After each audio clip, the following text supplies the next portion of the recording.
Anda kembali dalam program khusus Welcome Jokowi JK. Pemirsa, Indonesia adalah negara hukum, Rechtsstaat, bukan negara yang didasarkan kekuatan hukum atau Machtsstaat. Namun fakta menunjukkan Indonesia sampai sekarang belum juga sampai ke tahap cita-cita negara hukum. Ini adalah pekerjaan rumah besar bagi siapapun yang nanti terpilih menjadi presiden untuk mengembalikan hukum sebagai panglima. Beberapa waktu lalu, lingkaran survei Indonesia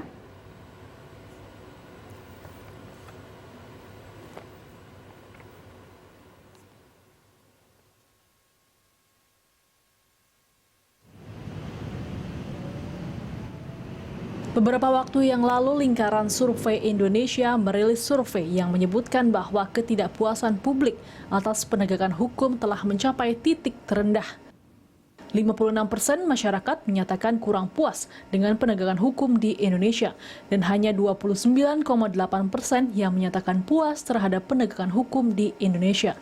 Berbagai potret terkait rendahnya kualitas dan profesionalitas aparat penegak hukum, fenomena ketidakadilan sebagai hasil proses litigasi di dunia peradilan, praktik mafia hukum, korupsi, dan jual beli perkara yang nampaknya tak pernah mengenal kata jemu terus-menerus terjadi dan menjadi objek pemberitaan yang intens di sejumlah media massa.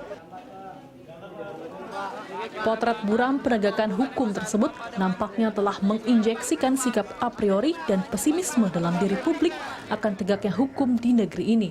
Ini adalah pekerjaan rumah terbesar yang sudah seharusnya menjadi prioritas pemimpin Indonesia ke depan.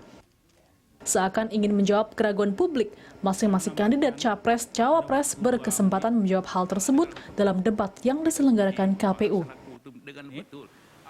Kepastian hukum juga harus memberikan jaminan terhadap penghapusan diskriminasi dalam berbagai bentuk, dalam bentuk apapun, dan harus memberikan penghormatan, pemenuhan, dan penegakan atas hukum dan pengakuan atas hak asasi manusia.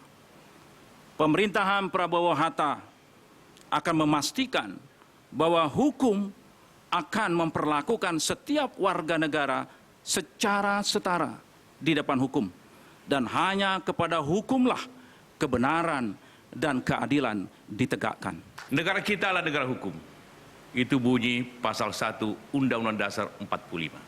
Artinya siapapun di antara kita harus taat dan memastikan bahwa semua orang memenuhi aturan dan ketentuan hukum. Salah satu syarat tentang kepastian hukum ialah kita menghormati sesama manusia. Kita harus melaksanakan hak-hak asasi manusia. Karena manusialah yang diperlakukan kepastian hukum itu. Tanpa penghormatan, tanpa pelaksanaan hak asasi manusia, tidak ada di antara kita yang dapat melaksanakan kepastian hukum itu dengan benar. Karena itulah, maka pelaksanaan hukum harus dilaksanakan dengan benar dan sesuai aturan yang ada. Banyak hal beberapa hal pokok untuk melaksanakan ketentuan kepastian hukum itu. Pertama, hukum yang memang sesuai dan merupakan ketentuan yang dapat kita terima secara umum. Kedua, ketauladanan. Tidak mungkin hukum itu dapat dilaksanakan tanpa ketauladanan daripada kita semua, khususnya para pemimpin. Jadi para pemimpin apabila ingin melaksanakan hukum, pemimpinnya terlebih dahulu melaksanakan hukum dengan betul. Apabila pemimpinnya ingin melaksanakan dasar hukum itu hak asasi manusia, maka pemimpin itu pula harus taat kepada hak asasi manusia. Tidak mungkin sebaliknya. Tidak mudah memang, namun jika itu tidak dilakukan, maka kepercayaan terhadap hukum akan terus tergerus jika penegak hukum dan elit tidak segera mengubah tabiat untuk menghormati hukum. Hukum yang runcing ke bawah tetapi tumpul ke atas akan kian memperdalam kekecewaan publik, siapapun presidennya. Tim Liputan, Berita 1.